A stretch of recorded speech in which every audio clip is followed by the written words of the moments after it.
Nyuma yuko Perezida w'igihugu ciza c'Uburundi Variso Ndayishimiye atangarije amajambo aremereye cane, amajambo arimo kuri kwinshi n'agashavu kiwe yarafise ubwoba bigaragara mu ijambo yagejeje ko bari bitavye umusangiro wiwe yahuriyemo rero n'abahagarariye amareta yabo nga mu Burundi canke abadiplomate n'abandi bahagarariye imiryango imwe n'imwe. Yarumvikanye avuga yuko igihugu cibanyi c'u Rwanda cyaba kiriko kirategura ibikorwa by'iterabwoba byo gushaka guhungabanya umutekano w'Uburundi. Benshi mu basesanguzi n'abandi bamwe haba abanywanyi batwumviriza bari mu gihugu cibanyi c'u Rwanda n'abandi bumviriza ikirundi n'ikinyarwanda mu bihugu bimwe na bimwe baratambukije ivyumviro byabo muri commentaire, ariko kandi hari n'abandi basesanguzi bakurikiranira hafi ibera muri politike y'akarere k'ibiyaga binini ndetse banafata ingingo zimwe na zimwe bagira n'ibyo bahishura n'ibyo basigura kubigendanye n'ibikomeje kugenda bigaragara gushika uno mwanya. Abatari bakeya bariko baremeza ndetse bakanagaragaza neza ko Variso Ndayishimiye ibyo yavuze bisa naho yabivuze ariko arahubagurika, kuko gushika uno mwanya inama iraza gutangura uno munsi mu gisagara ca Dar es Salaam ntaraza kwibonekamo. Ni mu nyuma yuko afise uburenganzira bwo kuba yotambutsa ikibazo ciwe muri uwo muryango kigaca kirashakirwa igisubizo canga kiratorerwa inyishu mu nyuma yuko haraba hateraniyemo abandi bategetsi bamwe na bamwe. Muri iyo nama birateganyijwe yuko rero abarimo nka Perezida Felix Antoine Tshisekedi Chilombo ari umunywanyi wiwe ashobora kuza kwitaba iyo nama nk'uko byatangajwe na Dr. William Ruto Samuel arongoye East African Community, akaba na Perezida w'igihugu ca Kenya. Haraba harimo kandi abandi bategetsi byamaze kwemezwa ko bagomba kuba n'ubundi bayirimo iyo nama. Haraba harimo Perezida wa Somalia ndetse haraba harimo abandi bategetsi barimo nka Dr. Madame Samia Suluhu Hassan arongoye igihugu ca Tanzania. Harimo n'abandi bategetsi barimo nka Cyril Ramaphosa wa Afrika y'Epfo n'abandi bategetsi bamwe na bamwe harimo nka Perezida Paul Kagame w'u Rwanda. Hari bamwe babona yuko rero Variso Ndayishimiye agiye gutangura kwigira nka Perezida Tshisekedi kukugira ubwoba ndetse no gutinya umutegetsi arongoye igihugu cibanyi c'u Rwanda. Gushika uno mwanya Uburundi burashobora gutangura kwitegura ingwano canke intambara ku buryo bweruye mu nyuma y'uko urugamba ruriko rurerekeza muri Kivu y'Amajyepfo. Muri Kivu y'Amajyepfo hari ikivagari canke amabato menshi y'abasoda b'Abarundi ku buryo rero bashobora kuzoca barahunga, bigatuma ingwano n'ubundi yerekeza muri ivyo bice nk'uko biriko biragaragara canke kuko amakuru akomeza kugenda aradushikira. Gushika uno mwanya abatari bakeya baremeza ndetse bakanagaragaza neza yuko ibiriko biragaragara n'ubundi mu burasirazuba bwa Republika iharanira intwaro rusange ya Kongo nta kabuza bishobora kuza kwadukira mu Burundi. Ibi byaratumye nk'uko nabigarutseho rero haratangwa amategeko aremere cyane agendanye no kuba Uburundi buriko burasaba abajejwe ibigendanye n'umutekano kwiyandayanda bagaca baragura ibikoresho biremereye cyane biboneye bishobora kuzifashishwa mu gukingira ingwano mu gihe ingwano izaba imaze gushika ku rubibe rw'u Burundi ndetse na Republika iharanira intwaro rusange ya Kongo. Uyu mwanzuro bawufashe barabiye hamwe rero ibyashikiye igihugu cibanyi c'u Rwanda, biho biboneka yuko iyo kitaza kuba gifise ubwirinzi buremereye cyane n'ubundi kitari guhura n'akaga karemere cyane. Amakuru dufise nuko inzego nkuru z'umutekano z'igihugu c'u Burundi zifise amakuru avuga yuko nyine ngumari wa Regita basanzwe uragwanya ubutegetsi bw'Igitega waba ushobora kuzokorana n'umari wa MT3 bigaca bizotanga ingorane ku gisoda c'u Burundi cyonaniwe kwikura imbere ya MT3 ndetse n'abasanzwe baragwanya Regita barakaba baraniwe kuyikura imbere ndetse gushika uno mwanya mu gihe bo barihuje bikaba ari akamaramaza. Kubw'iyo mpamvu hari bamwe banenze urugendo rwa Perezida Variso Ndayishimiye, urugendo aherutse kugira rukaba rwaramushikanye n'ubundi muri Leta Zunze Ubumwe za Amerika nk'uko bikomeje kugenda bigaragara canke nk'uko amakuru akomeza kugenda aradusumira. Uru rugendo nk'uko bikomeje kugenda bigaragara abatari bakeya bararunenze ndetse banagaragaza neza yuko ari akamaramaza kuba Perezida Tshisekedi yarafashe ingendo zimwe zagiye ziratuma ananirwa kwitaba inama zimwe ziremereye cyane. Ibi rero bikaba byongeye gusubira ku mukuru w'igihugu c'u Burundi Variso Ndayishimiye. Perezida Variso Ndayishimiye aho guhura rero n'abandi bakuru b'ibihugu bagize akarere ka East African Community ndetse na SADC mu nama idasanzwe yiga ku kibazo c'umutekano muke urangwa mu buseruko bwa Kongo, yarashimye kurira indege imushikana Washington DC mu mashengesho ya National Prayer Breakfast aha benshi barakomye amashirero abandi ibyishimo biba umurengera kubona atumiwe rero muri ayo mashengesho. Nyamara ntabwo twabasha kuronka nubundi ibisubizo bya nyabyo bigendanye no kuba yananiriwe kwitaba ino nama mu gihe yaraherutse kwagiriza igihugu cy'ubanyi cy'u Rwanda. Ariko kandi hari indi ngingo ndifuza ko twitsaho muri kino kiganiro cy'uno mwanya. Abategetsi bagiye batandukanye barimo nka Malawi, na Perezida Lazarus Chakwera wa Malawi ndetse na Perezida Ramaphosa bamaze kwemeza ko ingabo zabo ziri muri Repubulika Iharanira Intwaro ya Kongo zigomba kuvanwa byihuse muri icyo gihugu ku mvo z'uko rero umutekano wazo ubangamiye ku buryo budasanzwe ndetse n'amabanga zagiye kurangura zitariko zirayasozera canga zirashyira mu ngiro neza. Mu Burundi haribazwa ibiriko birateganywa kugira ngo abasoda babo bakomeje gupfira mu buseruko bwa Kongo babashe kuba bokingirwa mu nyuma y'abasoda bose b'u Burundi bakomeza gusaba yuko nyine bovanwa muri izo ngwano nkuko bigaragara. Byose turabirabira hamwe muri kino kiganiro. Ndabifuriza ibihe byiza cyane banywanyi b'ibiganiro byacu, abadukurikira muherereye mu bice bigiye bitandukanye. Ndabaramukije, mwaramutse neza cange mwiriwe bivanye naho muherereye. Turi kwa gatanu, turi kwigenekerezo ry'indwi Ruhuma 2025. Ndabaramukije ndanabifuriza ibihe byiza abatwumviriza muri Burundi mu gisagara ca Bujumbura, abatwumviriza muri mu bice bimwe na bimwe bigiye bitandukanye. Mwese turabifuriza kumererwa neza cyane. Kaze kuri mwebwe mwese kandi mutwumviriza muherereye mu bindi bice bimwe na bimwe bigiye bitandukanye. By'umwihariko abatwumviriza muri Igitega ku mugwa mukuru wa politike, abari mu bindi bice bimwe na bimwe bigiye bitandukanye, mwese turabonumukije kandi turabifuriza kumererwa neza cyane. Abatwumviriza bari mu karere k'ibiyaga binini mu bihugu bimwe na bimwe bigiye bitandukanye, turabahaye ikaze. Abari ku mugabane w'Uburaya, Aziya, Australia, Amerika ndetse na Asia, ndakwanditse sabone kugirwane natwe 5 kuri 5. Mu gihugu cy'u Burundi benshi baribaza ingene ndetse n'impamvu Variston Ndayishimiye aherutse kwagiriza igihugu cy'ubanyi cy'u Rwanda yuko rero cyo kiriko kirategura ibitero biremere cyane bishobora kuzobasira igihugu cy'u Burundi, aho yanavuze yuko hari rumwe mu gwaruka rwarahungiye mu Burundi, rwarahungiye mu gihugu cy'ubanyi cy'u Rwanda rw'Abarundi ruriko ruhabwa imyimenyerezo ndetse n'impoho, ndetse bamwe bakaba baravuyemo abazi kugwana ku buryo bari ko baragwana mu seruko bwa Repubulika Iharanira Intwaro ya Kongo.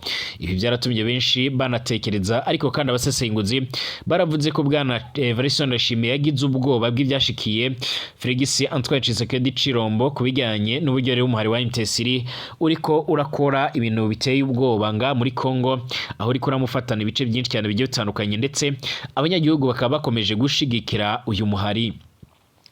Variston Ndayishimiye biragaragara yuko nawe yowe yarabonye yuko rero bishobora kuzogenda uko nguko kubigendanye na Yatitije isanzwe iragwanya Uburundi.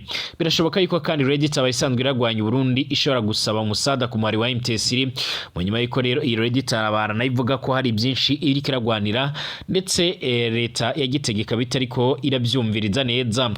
Amakuru dufise kandi aragaragaza neza yuko umari wa M23 uramutse bisabwe udashobora kuba wo byanka mu gihe Uburundi bwarungitse amabatayo n'amabatayo arenga 17 ya 18 nayo ikaba yari mu nzira ijya kwerekeza nyine muri izo ngwano, aho byose byagaragaye ndetse banashyize ingufu ndetse n'imbaraga mu bigendanye no kurwanya umare wa M23, ariko kandi bikaba biboneka ndetse binagaragara neza yuko nubundi atakintu na kimwe byabashije kuba byogeraho. Icakora umare wa M23 waragaragaje neza yuko uteye impungenge n'uburyo Uburundi buriko burohereza abasoda. Biraboneka yuko atakindi gihugu na kimwe cyarongetse abasoda nkuko Uburundi bwabikoze.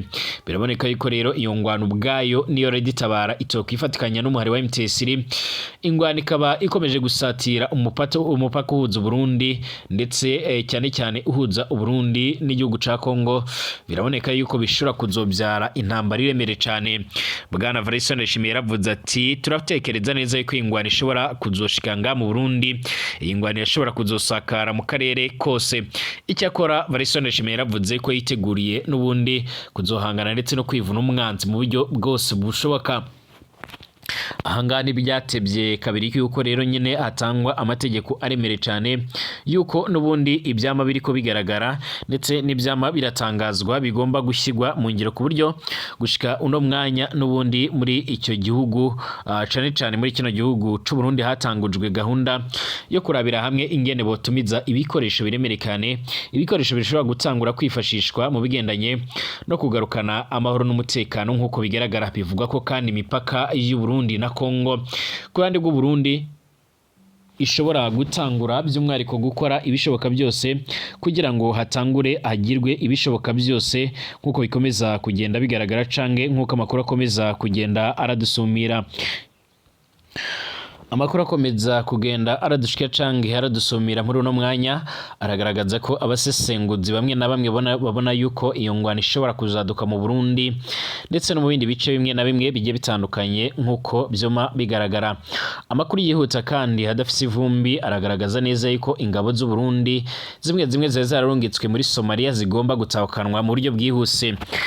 Amajambo aherutse gutangazwa n'umukuru w'igihugu c'u Burundi Evariste Ndayishimiye ubwo yari ari muri uwo musanguro canke yifurizaga abandi bategetsi bamwe na bamwe bahagarariye ibihugu byabo n'amareta mu Burundi, yarabifurizaga umwaka mushasha wa 2025, ariko kandi anagaragaza neza yuko iyi ngwano ishobora kuzoba akamaramaza ndetse iyi ngwano ishobora kuzotuma ibintu birahinduka muri kino gihugu nk'uko bigaragara ndetse no mu karere k'ibiyaga binini nk'uko amakuru yama aradushikira. Amakuru yihuta kandi adafise ivumbi akomeza kugenda aradusumira nuko abategetsi bamwe na bamwe bongeye kwibaza ku mpamvu Perezida Evariste Ndayishimiye yagirije igihugu c'u Burundi nyine igihugu c'abanye c'u Rwanda ko cyo kiriko kirashaka gutera Burundi, nyamara akaba ari ibibazo biremere cyane binahabwa agaciro. Byakabaye biravugirwa hamwe rero mu nama iremere cyane iraza guhuza abategetsi bo muri East African Community ndetse no muri SADC barabira hamwe ingene bosha umwuka mubi ukomeje kugaragara n'ubundi muri aka karere k'ibiyaga binini. None Evariste Ndayishimiye akaba yarafashe indege imushikana muri Leta Zunze Ubumwe za Amerika muri Washington DC kugira ngo yitaba amashengesho, ariko baribaza niba aya mashengesho ariyo yoba akomeye kurenza kuganira ku kibazo rero kigendanye n'umuntu yoba yifuza kugutera ubifise koko ubifise amakuru yuzuye. Benshi baranenga Perezida Evariste Ndayishimiye ingene yitwara mu majambo abari karavuga ndetse n'imigambi yiwe, ndetse biboneka yuko atabushobozi afise bwo kurongora Burundi. Perezida Evariste Ndayishimiye aguhura n'abandi bategetsi bakuru nyine bagize akarere ka Afrika Iburasirazuba ndetse n'umuryango w'ubukungu bwa Afrika y'Amajyepfo mu nama idasanzwe yiga ku kibazo c'umutekano mu kirere urangwa mu buseruko bwa Kongo. Yarashimye kurira indege umushikana i Washington DC mu masengesho ya National Prayer Breakfast. Aha benshi barakomye amashi abandi ibyishimo biba umurengera kuba natumiwe muri ayo mashengesho. Ntawo kwanga ngo ntagende, ariko kandi muribuka ko hari ikibazo kiremere cyane mu karere caratumye mbere agabisha u Rwanda, avuga ko rero nyine mbere ko afise amakuru ko Rwanda rufise umugambi wo gutera Burundi. Sico gusa kuko Burundi barafise ingabo muri Kongo ziri gufasha Perezida Felix Tshisekedi kugwanya umari wa MTC hamwe rero no kugwanya umari wa VIDEO.Intambara. Aha rero kumbure hari amahigwe kuri Ndayishimiye kuganira na bagenzi biwe ingene izi ntureka zohagarara, ariko abateye umugongo nk'uko bigaragara. Biraboneka yuko rero akomeje kugira amacenga menshi. Kenshi iyo hari inama ziremere cyane n'ubundi inama ziritabirwa n'umukuru w'igihugu c'abanye c'u Rwanda Perezida Kagame, usanga Perezida Felix Tshisekedi atazitaba. None kuri ino ncuro bigendanye n'uburyo rero Evariste Ndayishimiye aherutse kwagiriza igihugu c'abanye c'u Rwanda, iyi nama igiye kuba n'ubundi igiye kora mu gisagara ca Dar es Salaam. Abategetsi bamwe na bamwe bagiye batandukanye barakomeje kugenda bagaragaza ndetse baranerekana neza yuko nyine kuri iyi ncuro bwana Evariste Ndayishimiye atazayitaba, ariko Tshisekedi akaba atazayitaba. Ibi byose biragaragaza neza yuko abategetsi bombi bafise amacenga n'ibyo bariko barahuriraho ndetse bikaba biboneka yuko badafise imigambi myiza ku gihugu cibanyi c'u Rwanda. Ibi birerekana ko Perezida Evariste Ndayishimiye iyi ntambara nawe rero ayikuramwo inyungu ikomakomeye cane, na cane ko ari amadolari menshi aronka ku ngabo z'u Burundi ziri muri Kongo, naho rero izindi ngabo zidahabwa agaciro umenga bafatwa n'abacangero. Ndabivuga mfatiye rero ku bindi bihugu aho umusoda w'igihugu apfiriye mu butumwa rero bwo kugarukana amaro ahabwa iteka niyo iyo apfuye rero eka mbere n'imiryango asize rero ugashigikirwa.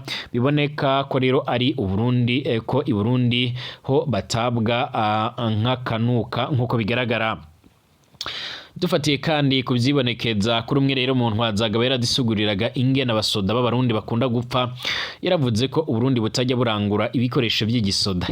Nk'akarorero muri Somalia yaravuze ko igisoda c'u Burundi kitajya kirahabwa ibigendanye n'amajire canga amakaske ku mirongo y'imbere ku rugamba, bijyanye n'uko nyine igisoda c'u Burundi kitajya kirabirangura canga se ngo bajye mu myemenyerezo bariko barabikoresha. Amakuru dufise nuko bigaragara mu madefire ndetse no mu bindi birori bigiye bitandukanye by'igisoda mu Burundi, ariko ku mirongo y'imbere ku rugamba ibyo ngibyo ngo ntibihagaragara. Yaraduhaye karorero nko muri Somalia yavuze ko umusoda w'u Burundi yapfiriye kenshi n'ubundi bakamurasa nko ku mutwe, bivanye no kuba nyine abadafise mu makaske canga niyo yafise aca aramuremerera cange akumva biriko biramujena agaca arabikuramwo bagaca baramurasa ku mutwe. Rero abazungu baza barapima kubera ari ubutumwa barungitswemo buzi bakamenya ingene yapfuye.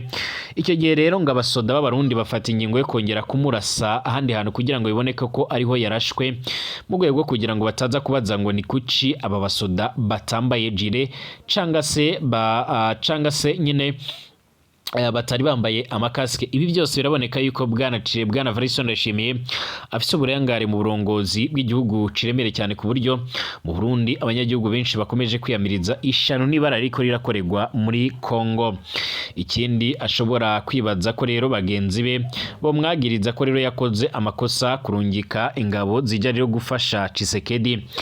Igihari nuko rero iyi nama kumbure Ndayishimiye ayitabye byari gutanga akarusho gakomeye cyane, na cane ko yoba yibonaniye amaso ku yandi na mugenzi wiwe Paul Kagame yagumye yagiriza kenshi kuba rero intambamye mu karere. Erega ukuri rero gushirira mu kuyaga usanga n'iyi mipaka yugagwa rero isubiriye kugurugwa. Bamwe rero barakora amakudeta 2015 yama asaba biganiriwe bikava mu nzira, none azokwama avuga u Rwanda gushika ryari, ariko hageze ko bahura agatinya. Burya nta kintu kigoye gukemura abantu rero bicaye bakaganira. Ndababwira yuko rero kubona Ndayishimiye ahitamwe rero National Play Breakfast gusumba kwitabira inama East African Community ndetse na SADC bitanga ishusho mbi ku Burundi ndetse n'abanyagihugu. Turabibutse iyi nama idasanzwe ya East African Community na SADC izoba nyine irimo Perezida wa Kenya Dr. William Ruto Samuel, ndetse hazaba harimo Perezida Emerson Mnangagwa ni wa Zimbabwe, Dr. Madam Samia Suluhu Hassan yarongoye Tanzania, Hassan Mahamadou nkuko bigaragara, Perezida Museveni wa Uganda Yoweri Kaguta Museveni nyine, Cyril Ramaphosa wa Afrika y'Epfo, Muhammadu wa Somalia ndetse na Paul Kagame, Tshisekedi. Abane bamaze kumenyekana ko bazitaba ino nama nkuko byamaze kwemezwa na Dr. William Ruto Samuel. Kwindi ngingo nifuza ko tugarukaho muri kino kiganiro cyacu cy'uno mwanya, abategetsi bagiye batandukanye baramaze gufata ingingo no kwemeza ingingo zerekana neza yuko nyine biteguye ndetse bashaka gukora ibishoboka byose kugira ngo abasoda babo babashe kuba bovanwa muri iyo ngwano nkuko biriko biragaragara. Abategetsi bagiye batandukanye baramaze gufata iyi ngingo nkuko bigaragara, barimo nka Perezida Lazarus Chakwera alongoye Malawi, ndetse hakiyongera n'abandi bategetsi bagiye batandukanye kugeza ubu ngubu ku gitutu cyamaze gushikira Perezida Cyril Ramaphosa nawe yaramaze gufata ingingo iremere cyane yuko abasoda biwe bagomba kuvanwa mu buseruko bwa Repubulika Iharanira Intwaro Rusange ya Kongo. Ibi ngibi babikoze mu nyuma y'igitutu cy'abategetsi bagiye batandukanye bakomeje kumwataka cyane cyane nk'inteko nshinga amateka n'inkenguruza amateka. Ariko abanyagihugu mu Burundi baribaza bati nigari Perezida wa Uburundi azofata ingingo iremereye cyane, ingingo ishobora kuba rero yotuma n'afata ingingo yo kuzana abasoda canke abasoda biwe akabakura muri no ngwano nkuko biriko biragaragara. Iyindi ngingo turiko turibaza tunabaza abategetsi barongoye igisoda c'u Burundi nijyari muzoreka abarundi bagaca barajya mu kigandaro cy'abarundi bariko barapfira mu buseruko bwa Repubulika Iharanira Intwaro Rusange ya Kongo. Mu misi iheze umuvugizi w'ubushikiranganje bwo kwivuna abansi Brigadier General Gaspard Baratuza yarumvikanye yemeza neza yuko mu Burundi hoba hari abasoda bamwe na bamwe baguye muri iyo ngwano ndetse n'abandi bariko baravurirwa mu bitaro bya gisoda biherereye mu Kamenge nkuko biriko biragaragara canke nkuko amakuru akomeza kugenda aradusumira. Amakuru yihuta akomeza kugenda aratugeraho canke akomeza kugenda aradusumira akaba agaragaza ndetse aranerekana neza yuko n'ubundi ibara rikomeje kugenda rigaragara canke ibikomeje kugenda biradusumira byose biboneka ndetse bikanagaragaza neza yuko intambara ikomeje kuba n'ubundi intambara ikomeje gutwara ubuzima bw'abasirikare b'abarundi kurenza abari bo bose baba bariyirimo nkuko bikomeje kugenda bigaragara. Amakuru yihuta dufise atari ivumbi akaba agaragaza ndetse aranerekana neza yuko urugamba rukomeje gukomera ndetse rukomeje no gufata indi ntera. Abatari bakeya baremeza ndetse bakanagaragaza neza yuko ashobora gutangura imyuvumbagatanyo iremere cyane nga muri kino gihugu cacu ciza c'u Burundi. Icyakora gushika uno mwanya abatari bakeya baremeza ko mu gihe Evariste Ndayishimiye atofata ingingo nk'iyabandi bategetsi bariko barafata ingingo yo kuvana abasoda babo muri Kongo bishobora kuzotanga isura mbi bikaba byotuma n'ubundi mu Burundi hakomeza kugaragara umwuka mubi. Turagaruka kubigendanye n'inama ndetse nicyo Evariste Ndayishimiye ariko aratangaza ndetse turabahereza amakuru turiko turakira nimba ashobora kuza guhagarikirwa cyangwa ashakagira uwo yohereza muri iyo nama. Mbashimire mbabwire ko tugaruka mu kanya.